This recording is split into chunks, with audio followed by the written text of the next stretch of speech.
the data project is to help us quantify the impacts of all of the land use strategies that you all are adopting or have adopted as part of this program. The state requires us to report on things like the reduction in greenhouse gases, vehicle miles traveled, household travel costs, and things like that. But we're also looking to see if we can quantify, get an estimate of, how many more units of housing you might expect from some of these strategies, or, what some of the economic impacts might be in terms of maybe job growth, or reductions in maintenance costs or tax revenues or something like that. So here with me today, we have the team from Lotus Sustainability and EPS. And so I'm going to turn it over to Nick to introduce themselves and get us started. Thanks so much, Lisa. And first, just want to say thank you to everyone for joining us this morning and giving some of your time to help us with this work. As Lisa mentioned, I'm with Lotus Engineering and Sustainability. My name is Nick Russell. I'm a senior associate at Lotus and the project manager for this work on the data project. I'm joined by a few colleagues from Lotus as well as EPS. So I'll hand it over to Molly and Shelby to do a quick introduction on the Lotus side, and then Carlin, if you want to go for EPS. Thanks, Nick. Hi, everyone. I'm Molly Marcaselli. I'm an associate at Lotus, as Nick mentioned, and I'm very excited to be working on this project. Thanks, everyone, for joining. I'll pass it over to Shelby.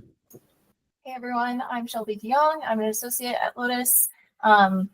Echoing Nick and Molly, happy to be here. Happy to have this much participation. Excited to talk to you guys, and I'll pass it to Carlin.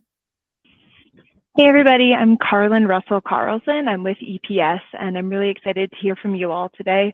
We're working more on the housing impact side of things. I'm interested in that feedback. Awesome, thanks, Carlin. And then Nick, this is Matt. Also, I'm on the line. Oh, hey Matt. Yeah, go ahead. Yeah, so hi everyone. I'm Matt Prosser. I'm a principal with Economic and Planning Systems, and yeah, as Carlin said, we're leading the housing and sort of economics focused component of the model. Awesome. Thanks, everyone. As much as I would love to do a really in-depth round of intros and icebreakers, we have a good group of folks here today and a lot to get through. So feel free to throw your name and the community you're with or organization you're with in the chat. I'm happy to connect with you during this meeting and afterwards as well. So I'm just going to give a quick review of some of the objectives of the meeting, a bit as Lisa already mentioned.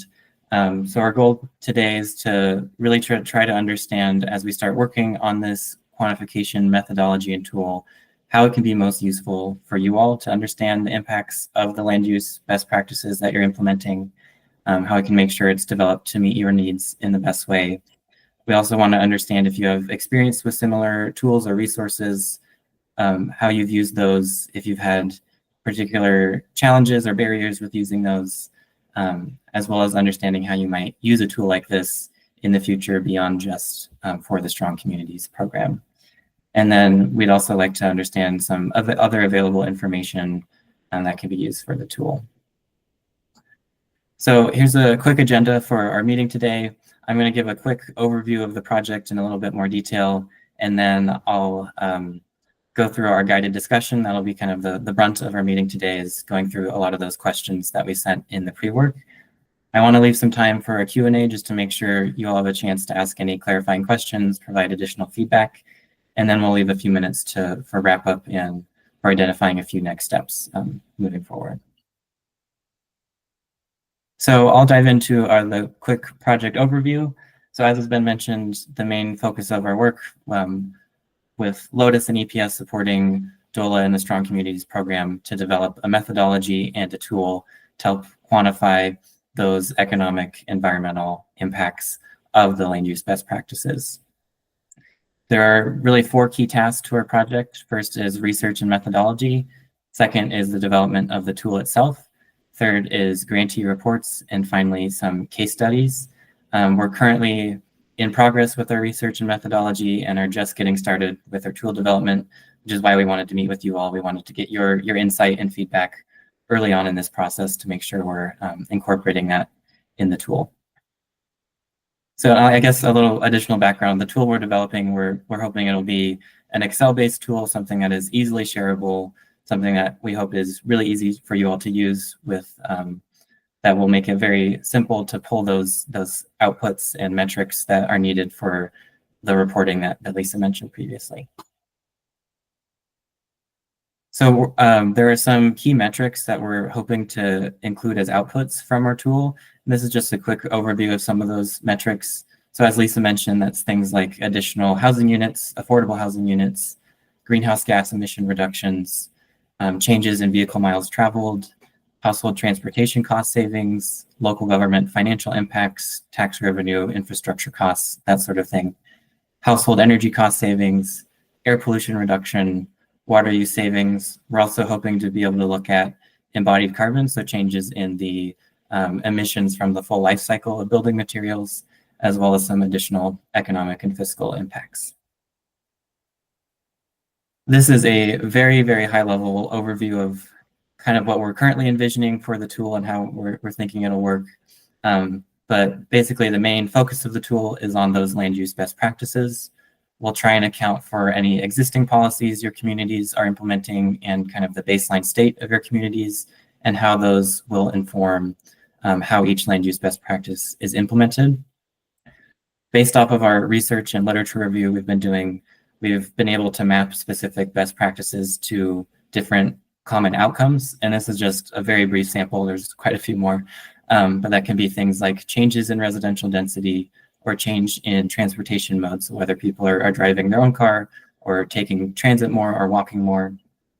We can kind of map those outcomes to specific best practices. And then, excuse me, and then from those outcomes, we're able to further map those, again, based off of our research and literature review to understand how each of those outcomes produces a change in one of those metrics that the tool will be producing. So that's just a very high level overview of kind of the flow of the tool as we're envisioning it now. And here's a really brief project timeline. So as I mentioned, we're in progress with our research and methodology work that will be ongoing as we work on the tool. We're just starting with our work in the tool. We're envisioning that happening, that work going through August of next year. And then starting in September of next year, working on some individualized grantee reports. So you can all see individualized reports of the impacts of your best practices that you're implementing. And then finally, in 2026, looking at developing a few more robust case studies to highlight the benefits of these best practices. So I will stop there. I know that was kind of a lot of information about the project in a short amount of time, but happy to answer any questions about the project overall and our timeline, or any other questions you might have so far. Nick, I just want to jump in and add one more factor into everything that you guys are doing, which is that in addition to all of these other measurements, we are also looking at the type of community. So it's not just an urban calculation that will apply to everybody. We're looking at urban, rural resort.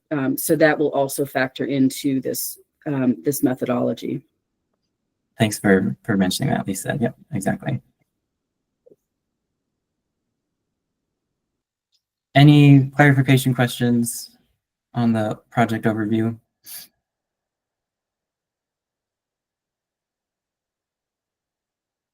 Great, I will take that as a no. And but feel free to throw any questions in the chat. Molly and Shelby are capturing anything that's thrown in the chat, so we'll be able to keep track of any questions that pop up.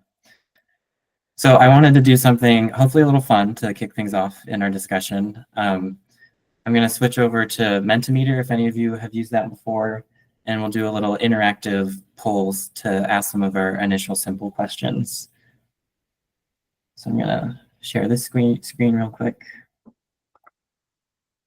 So how this works is either on your phone, you can scan this QR code really quickly, and then it will take you to a page that will allow you to respond to our questions.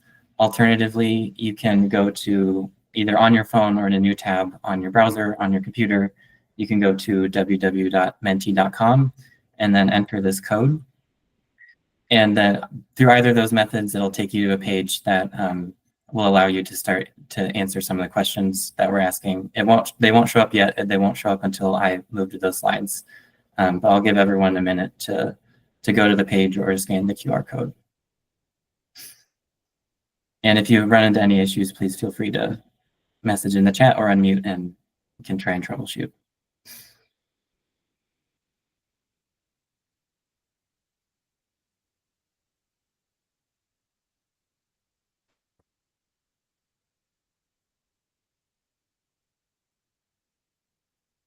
Thanks, Jackson, for putting the code in the chat.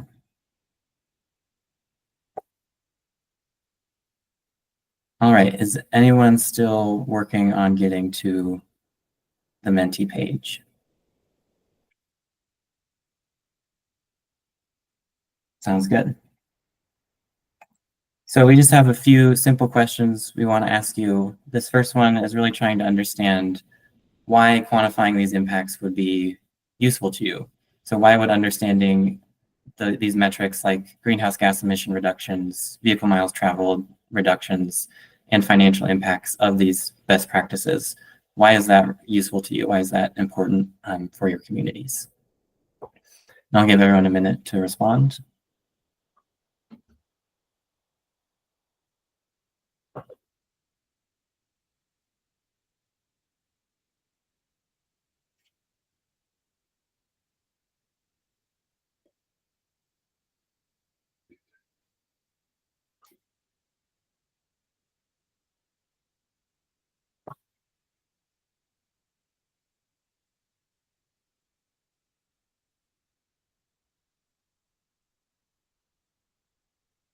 All right. Seems like responses are slowing down. So it looks like communicating policy benefits to council commissioners and other representatives is really important. This all seem important, but that one certainly is rising to the top. Thanks, everyone. So our next question is, what would your primary use of the tool be? I think we're really trying to understand here if you'd be interested in using the tool just beyond just the boundaries of the Strong Communities program, if it'll be useful to you moving on in the future with other policies or land use best practices you might want to implement in the future.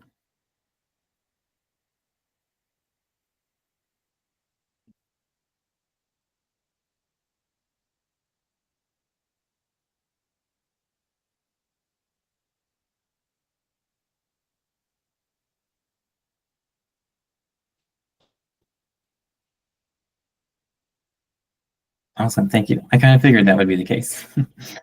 Both of those would be important. So next, thinking about how you all might use the tool, I think we're curious in understanding who in your community would be using the tool. Would it be folks in your planning departments?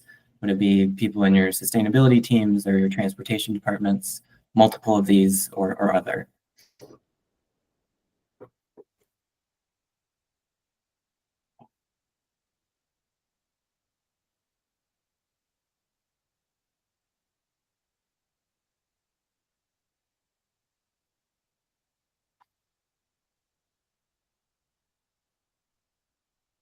Great, looks like primarily planning.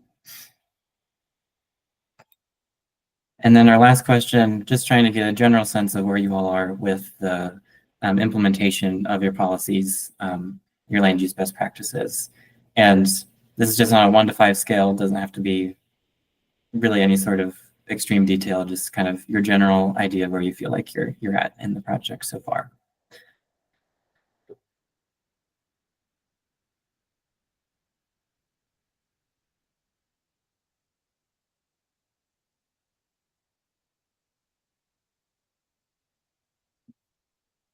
Great, looks like pretty early on. I think that's certainly expected. Awesome, thanks everyone for indulging us with that little engagement. I think this will all be really helpful for us as we start to frame the tool and understand how it'll be, how we want to develop it. So I'm going to switch back to our other slides. And then the remainder of our questions are going to be more open discussion. So first, we want to understand some of your experience with, if you've used similar tools, similar resources that have helped you quantify impacts from land use or transportation policies. We don't want to recreate the wheel if there's existing setups or things out there that we can easily pull from or align with. So I think here we're curious to know if you've used similar tools, what are they and what you liked about those tools. So I'll open it up for discussion on those questions if you know of any resources.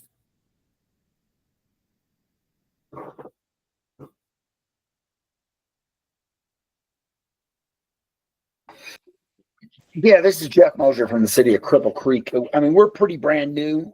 So obviously this is stuff that's very interesting for us. I mean, we're a community of 1,100 folks. Yeah. And we are one of the gaming communities in town. So that does drive a lot of what our decisions are based around. So it's just, I'm interested in learning more and hearing more. But we've not looked into anything similar to this in the past. Gotcha. Yeah, that's still helpful to know. Thanks, appreciate that.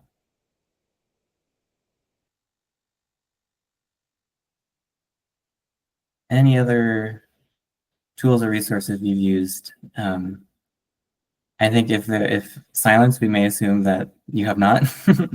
So please bring up any resources if you used them before, or mention any barriers or challenges or ways that having these tools would be useful for you.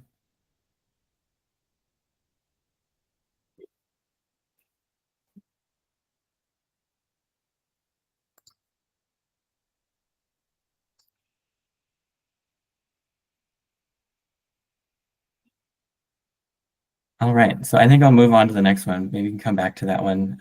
Or I think we'll assume that this sort of tool is, I think, fairly new and hopefully will be extremely useful for you all if there's not a lot out there that's similar to this. This question, I think, is one of the main ones we wanted to ask, because there's a lot of info on the slide. Primarily, we'd like to start to understand what type of information you know about the implementation of your land use best practices. So the tool we're developing, in order to calculate those metrics, it'll require some level of detail about how these best practices are being implemented, so we can accurately calculate those impacts. So a couple examples, let's say you're implementing a best practice that includes a density bonus for affordable housing. In order to calculate the impacts of that bonus, we would need information like what the current minimum density is, how the density bonus is set up, whether it's a % increase in housing units or floor area, and then what is the final allowable density with that bonus. Similarly, for something like a minimum lot size change, we would need the current and then the post best practice minimum lot size to assess the impacts of that best practice. So really, we're trying to understand what type of information you know about the implementation of your best practices. So my question to you all for the discussion is, are those sort of implementation details about your funded best practice known about this stage? Or what level of detail do you know about the implementation?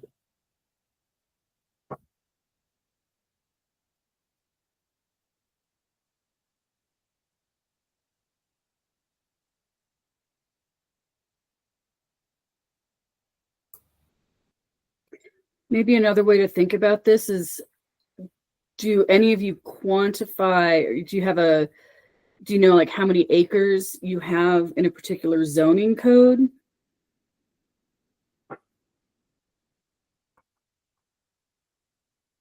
You don't want to speak up, you can always add your thoughts in the chat.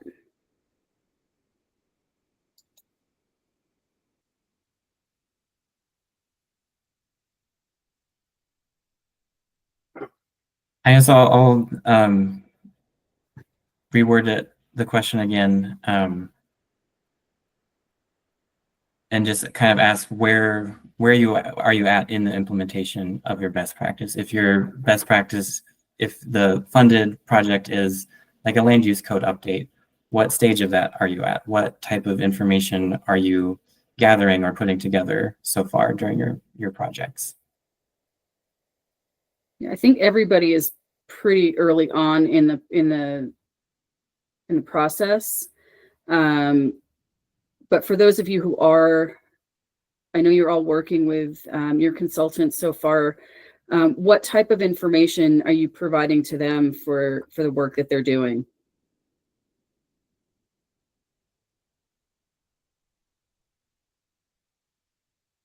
Some of you have got to know.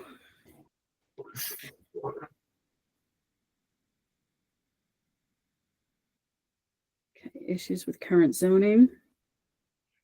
Yeah, this is Jeff Mosier again. I may have been, I was sent this link by my city administrator. I'm not even sure we're a grantee. So I just sent him a message because as far as I'm aware, we're not a grantee. You are actually, you Are are we? one of our planning grantees. Well, good. And I'll have to find out what department submitted it and what project it's for. Planning department. All right. Yep. And unfortunately, our planning person is at a doctor's appointment right now. So I'm standing in and not able to answer these questions. Sorry about that. No worries. This is Haley Hart from the city of Aspen. I'll say for our planning grant, we're not looking specifically at like land use code updates. We're looking at a community land trust and how that would be able to layer on top of some of the best practices that we've, had in place for the last 30 years or so. So it's a little bit of a different view on, I think, these questions, just because it's like a layer on sort of the things that we're already doing, such as, zoning and density bonuses and our ADU program. So I'm happy to sort of like gear it towards the CLT specific feasibility study, but ours is probably not going to be like land use code changes per se to like the city's code, rather than a program. Yeah. Yeah, that is totally fine. I think we'd love to hear from the CLT perspective as well, because that is something we'll be including in the tool to quantify for those layers of best practices as well. Yeah, totally. And I think like for us, right, like our housing authority already has 3,200 deed restrictions. So like we're looking at how the CLT could support our housing authority. We're just sort of running into more issues with the upkeep and sort of the life cycle of these deed restrictions. So, we're sort of in like a weird phase, I guess, of like figuring out how to, tend to the garden that's already been grown. So that's sort of like what I think our CLT vision and feasibility study is sort of coming up with. So I'm happy to dive into that more specifically or talk about what we have currently in our land use code. But we're looking more at like how a CLT could support it from outside of the land use code. Gotcha. Thanks, Haley. That's very helpful. This is Cindy McLaughlin from City of Colorado Springs. We're operating a planning grant for 3 different projects. And one, for example, is ADU, implementing some of the new rules from the state, as well as getting community engagement. We're in the community engagement process right now. And I think we'll be able to share sort of what changes we've put into the 3 different planning elements that we're working, what we had before, what best use were embedded now in the new strategies and plans and things of that nature.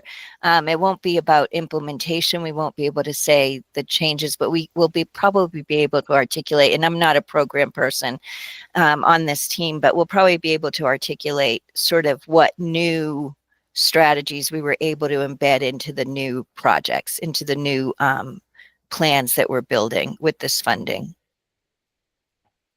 Gotcha. Thanks, Cindy. That's super helpful, and I think exactly what we're kind of looking for. I think we understand these projects are very much in progress. I think we're just trying to gauge what level of detail we build the tool at, what types of inputs are we requiring based off of the information that you all know at this point in time. So that's very helpful. Okay. And Melissa from Adams County has shared some notes about the statutory counties and some limitations that they may have in adopting different strategies versus home rule counties or cities. Rebecca. Yeah, hi, this is Rebecca Everett with Larimer County. Our main land use strategy that we're looking to implement is a transfer of density units program that would shift development out of undesirable areas and into more appropriate areas that can support higher density or more residential development through a market-based incentive program. And so, I mean, our data that we're looking at is very geospatial in nature.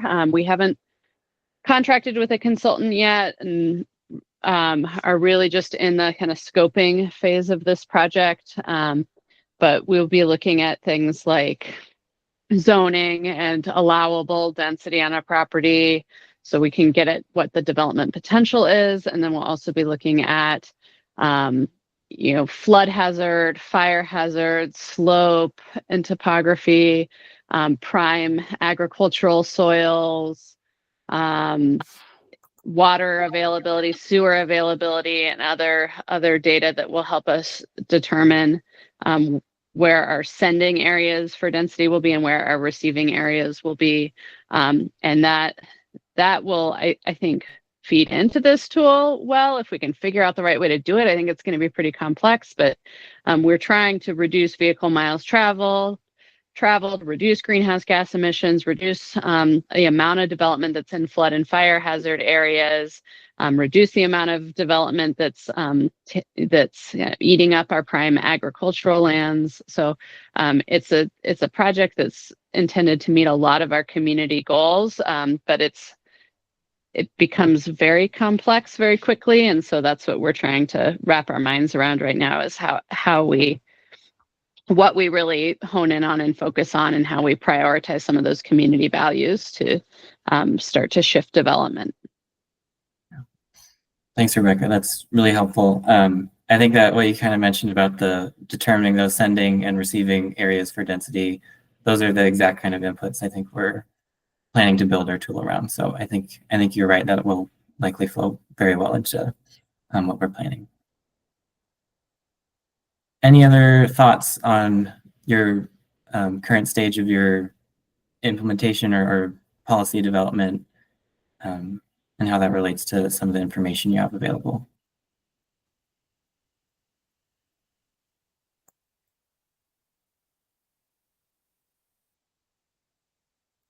Okay, I will keep on moving then. So similar to some of the information about the best practice itself, we're also envisioning that the tool will require a series of other inputs, a lot of the baseline information about your community prior to the implementation of the best practice.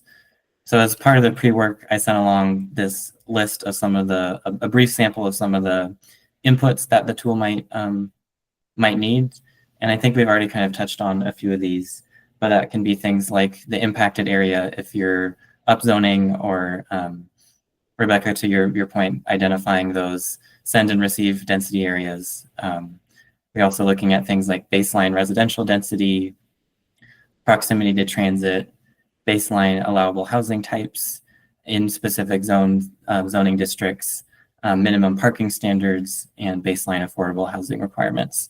I think this is a little broader of a question than previously, but just curious if you all feel like you're able to access this sort of general baseline information about your communities, about the affected areas that would be impacted by the best practices. And maybe you could just put in the chat what of these inputs you think that you could easily provide. Yeah, that'd be helpful.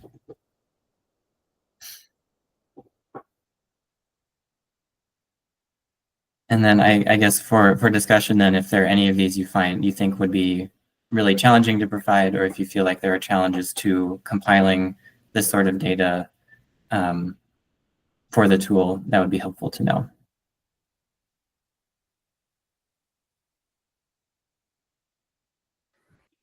This is Jeff with Cripple Creek again, and we are working on several of these things as well. Some of our larger projects, our transportation DC, it's federally funded, and we will build bus stops based on where the projects are going. So that makes it, rather than building, because we're a small community, near a bus stop, we can actually increase our bus route by adding a stop somewhere near the larger projects that we're doing. And we're working on ADUs right now. We do a lot of ADUs throughout our city limits, but we're trying to specifically look at encouraging ADU growth. And we have a brand new development that's including some ADUs as part of their development. So that's pretty positive for us as well. Parking is an issue. We do have one large project that's being proposed with a developer that is encouraging more parking spaces than what we require. And we're trying to convince them that green might be a better approach than more asphalt on the ground. So we're kind of juggling around what we're going to do with parking as well. So yeah, I think these are great opportunities, and I think we could address most of these with our projects. Awesome, thank you. And this is James with the town of Frisco, and we received infrastructure grant. So we have site specific. Sorry, I haven't had enough coffee this morning.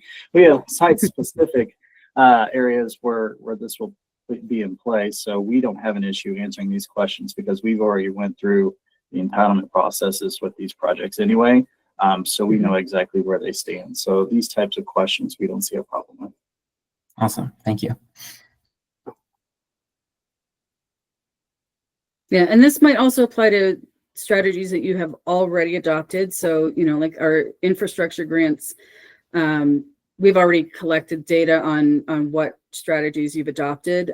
So maybe information on, what information you needed to get those strategies adopted previously.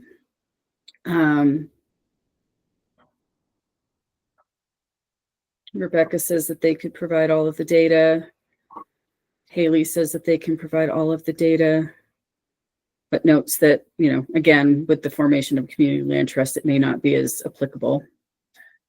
Yeah, and I'll say that this is a very short sample. We'll have other inputs, Haley, that I think will be more applicable to a CLT that we'll probably need to collect.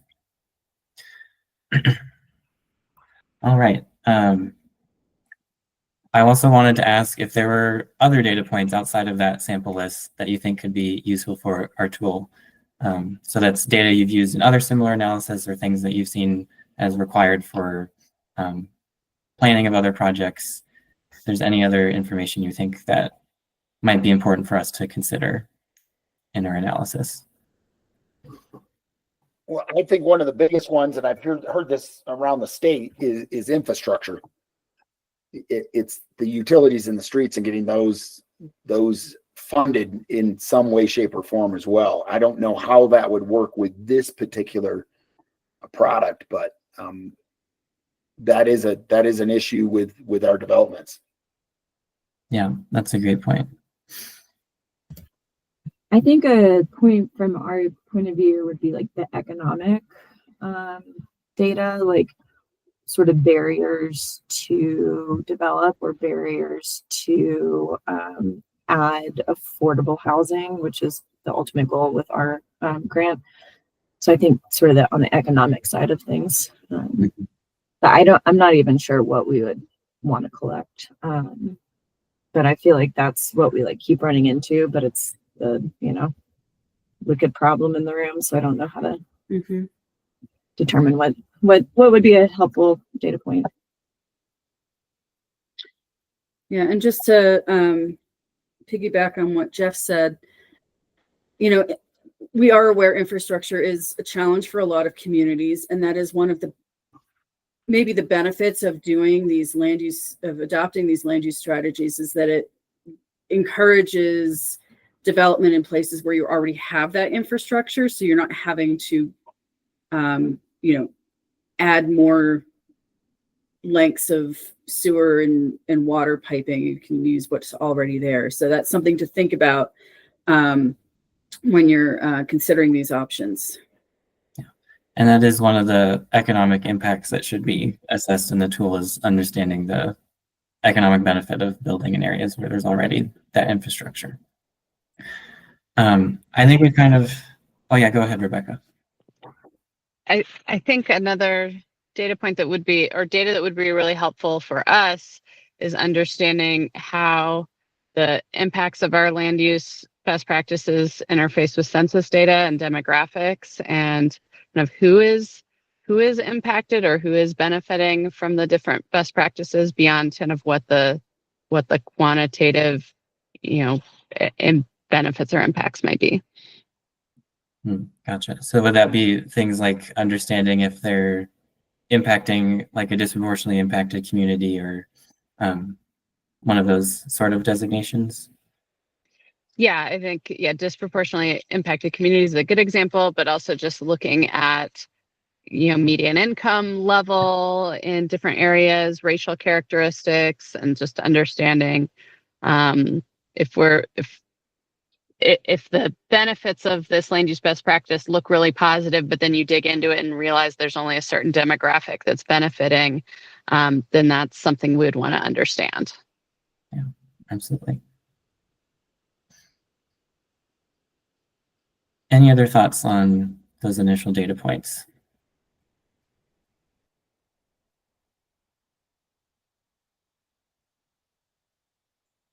All right, I will move on. So next, moving on to outputs of the tools. I think this is kind of what we were starting to get at a little bit with our last conversation, but I've included the list of metrics that will be potential outputs of the tool.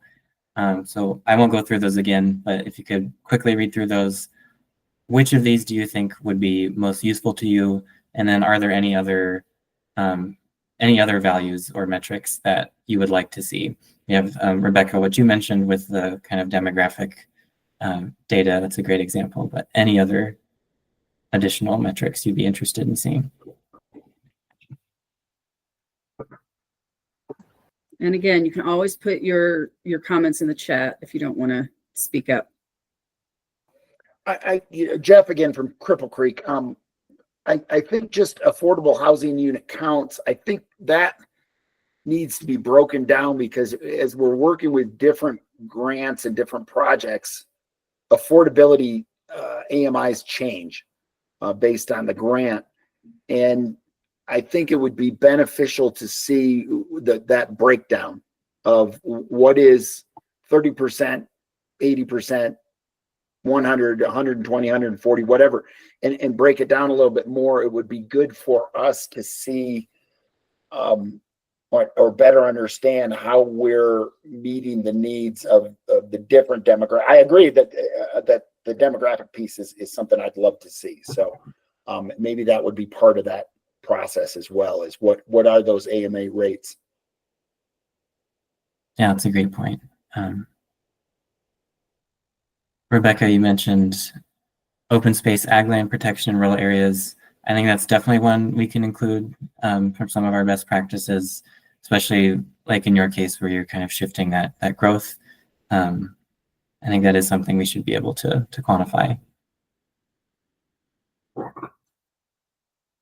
Any other additional metrics or thoughts on the existing ones?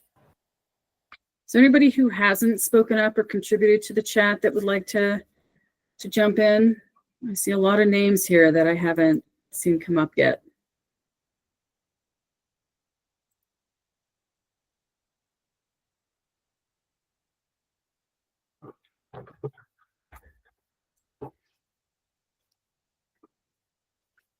Mobility options. Yeah, that's a good one as well. I will also say we'll be sending out a survey to follow up on this meeting. It'll include kind of exactly the same questions we're reviewing for folks who weren't able to attend or haven't been able to provide feedback. So there will be additional opportunity to provide some information. If there are no other thoughts on these metrics and outputs, I will move on.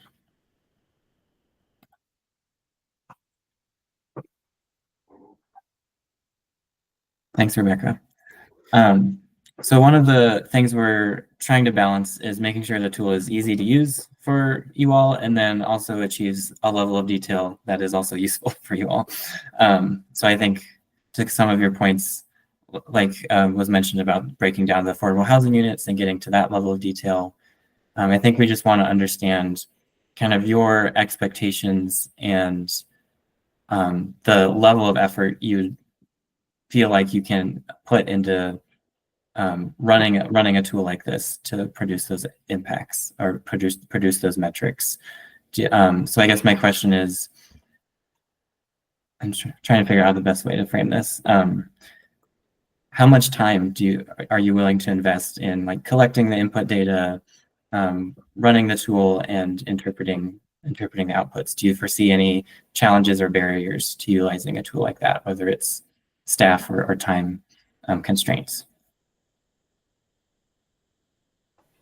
We definitely have a capacity challenge in Cripple Creek because we're such a small community and we're overloaded as it is. But actually seeing the tool modeled or demonstrated would help us better understand how much time and energy and capacity that may require on our end. So once you've got something, a beta version ready, that'd be good to see so we can have our staff look at it and see how we can delegate responsibilities. Absolutely. That's great to hear, Jeff, because we will be looking for a group of test cases. So we'll keep you in mind for that. And as a further note to all of you, Lotus and EPS will be working with all of the planning grantees to do the first run through of this tool and to generate those reports and help you work through that process. So you won't be going into it blind. You will have help. Yes. Thanks, Lisa, for that background. All right. I think this is our last question. I would like to ask just how you might envision a tool like this to support future efforts. What other programs or just general projects you could see using something that quantifies those land use effects for?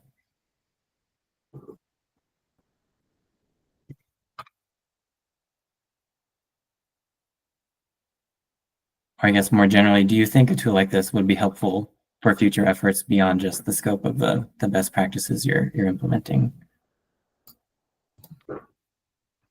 I think so. From the city of Aspen, we have an affordable housing strategic plan that was a city council goal adopted 2 years ago.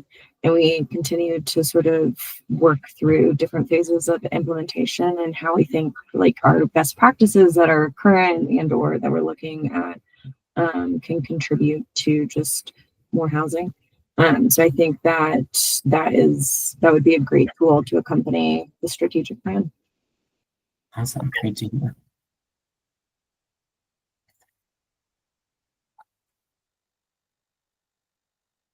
Any other thoughts on potential uses for future uses of the tool?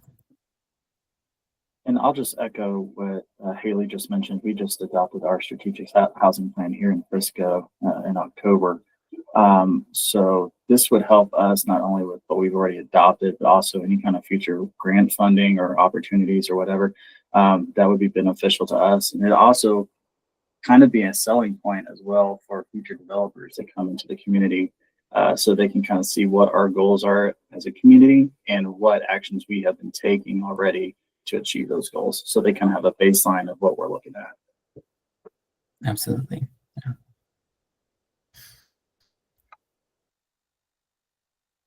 Any other thoughts?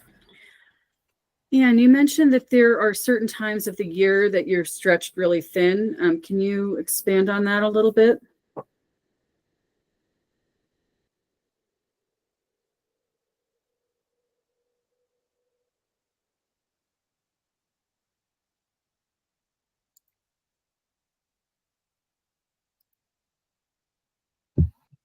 Sorry, who were you directing that question at? That was for Ann Cunningham from, I believe you're in Swatch. Or if any others have thoughts on if there are any timing issues.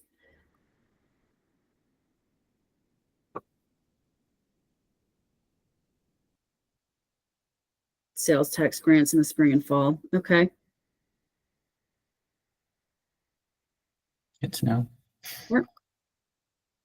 Yeah, we can certainly keep that in mind. Awesome. So I wanted to open maybe the next 10 minutes or so to answer any questions, comments, or concerns. I feel like I got the sense that some of our discussion questions were maybe a little too detailed at this stage. So happy to answer any questions you all have, or just to make sure that we're aligning with where you all are at with your projects and how we can make sure to incorporate that into the tool as we start developing it.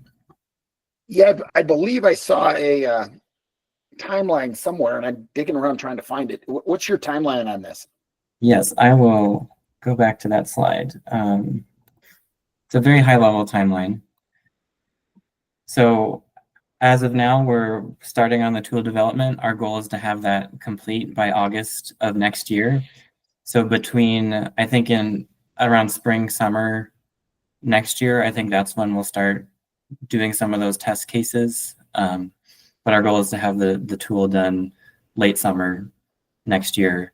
And then we'd follow up with that by working with each of you all and each of the planning grantees to develop those individualized reports through May 2026. And then finally, we do some case studies that would go through September 2026. See, I knew I saw it. You showed it to me.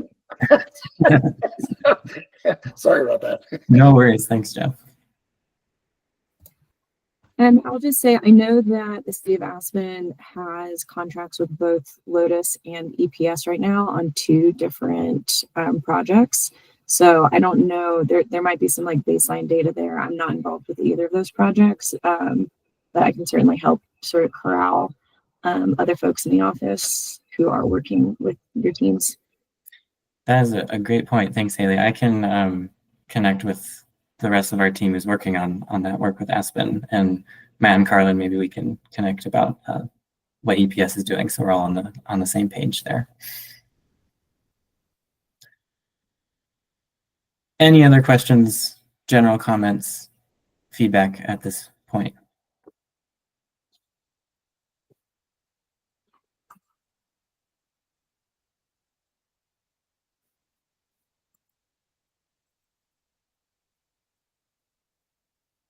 I will take silence as a sign off that we're just doing perfect and right on track. Just kidding. We will, as I mentioned before, we will have a follow-up survey. So if you have any other, want to provide some responses to those questions we asked, or any other additional information, there will be an opportunity to do that. All right. Thank you all for taking some time. Yes, I'm sure we can share the slides out afterwards as well. So thank you all for taking some time with us this morning to walk through this. I know it's a lot, and it can be kind of hard to quantify this or see how this might be useful to you right now. But I also wanted to remind you all that we have quarterly reporting coming up due January 10th, and we'll have another office hour open next Thursday, December 19th at 10, and can also reach out to you guys individually if you have any questions. All right. Well, thank you, Nick, and the rest of the team at Lotus and at EPS. I really appreciate you sharing all of this with us and working with us to make this happen. Yeah, thanks, everyone. I appreciate your feedback so far, and stay tuned for that follow-up survey where you can provide additional feedback. Thank you. Thank you all. Thanks, everyone.